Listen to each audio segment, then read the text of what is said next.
Welcome back. Outrages erupted across America's drag queens leave nightclubs to take over libraries and schools for drag queen story hours for kids. The events have become too controversial, but a third of US states are debating laws that would make it harder to perform in drag at all.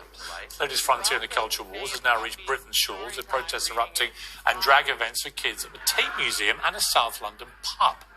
Well, joining me to discuss all this is gay rights activist Peter Tatchell, drag artist Vanity Von Glow, plus the YouTuber and political commentator Lauren Chen. Let me start with you, Lauren. So it's been a big thing in America, this. Why? Well, I think this is such a huge topic right now because parents are frankly fed up of the idea that just because you're going to be called a bigot unless you agree, that you're supposed to be all right with grown men wearing prosthetic breasts performing for your children. And there's a lot of people who will say, well, they're just reading stories. We know for a fact that that's just not the case. There have been leaked videos from these drag performances where there are sex acts being simulated, where there's nudity. And there's even one going on right now, a viral video that shows someone performing in BDSM gear. None of this is appropriate for children. This isn't a gay rights issue. This is simply what is proper for children. If this were females performing these acts, it would still be unacceptable. And frankly, I'm not going to be scared into silence and saying this is not all right simply because I might offend some people. If you want to do this in your own time with an adult audience, that's one thing, but this is absolutely not family friendly. Okay, so Vanity Von Glow, I've been to a drag show in West Hollywood. You can imagine what that one was like. Very full on, very outrageous, very funny. Had a great night. Wouldn't want my kids anywhere near it when they were young. Yeah, that's understandable. I work in Soho in the basement bars, and I wouldn't necessarily want kids at my show either. It would restrict what I'm able to say. And so should they be going into schools or performing at events with kids in that kind of environment? Well, we need to be careful to avoid the type of hyperbole that I think is taking place in America. You know, Cardi B is not the same singer as Barbra Streisand, and the work that she does on stage is not the same as the performances of Barbra Streisand.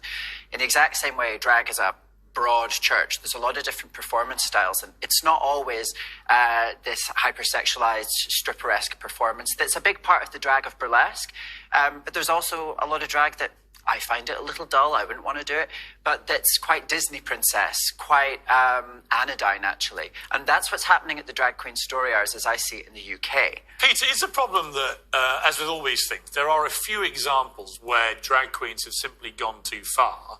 They get caught on camera, that becomes the narrative, and suddenly we move to quite a puritanical response. I mean, for example, when you go to panto at Christmas, there's normally someone in drag and everyone's laughing and the place is full of kids. So I don't think necessarily it is always harmful to be in a children environment. But it does depend what they're doing. And some of these clips I've seen have been, I think, crossing a line. Well, certainly here in Britain, the drag story time is very much about encouraging young people to read. It's about using drag as a way to engage people. But do we have to do that? Well, it makes it more fun for kids to have this character dressed up, all glamorous and spicy, to tell them stories rather than some boring man in a suit. Does it prompt too many questions, though, of a sexualized nature? I mean, there is a whole debate in America, particularly Florida, Governor DeSantis there, and others believing you just shouldn't have anything sexualized going on in young school classrooms. I can assure you the drag story times in Britain have no sex whatsoever.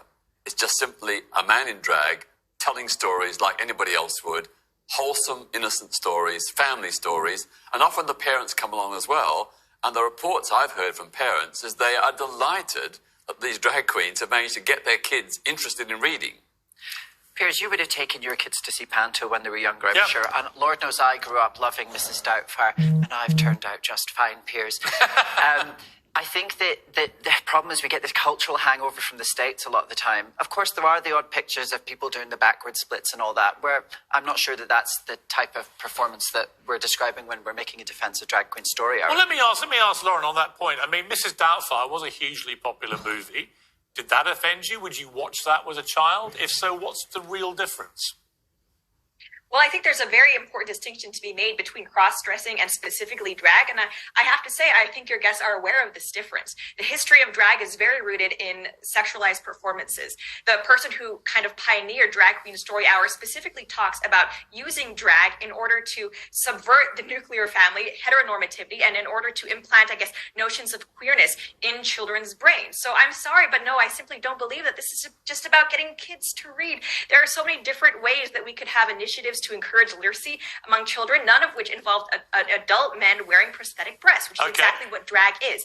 Well, ultimately, there may be a slight cultural difference between Britain and America on this, because the panto culture is so prevalent here, and it isn't in America. So it might be... I just want to also add, I'm sorry, quickly, but we live in a society where everything is offensive, including a white person wearing dreadlocks. Why is it okay? Why is it celebrated for grown men to be essentially wearing woman face and performing all these caricatures of female sensibilities? So just to clarify, Lauren, you're offended by it, are you?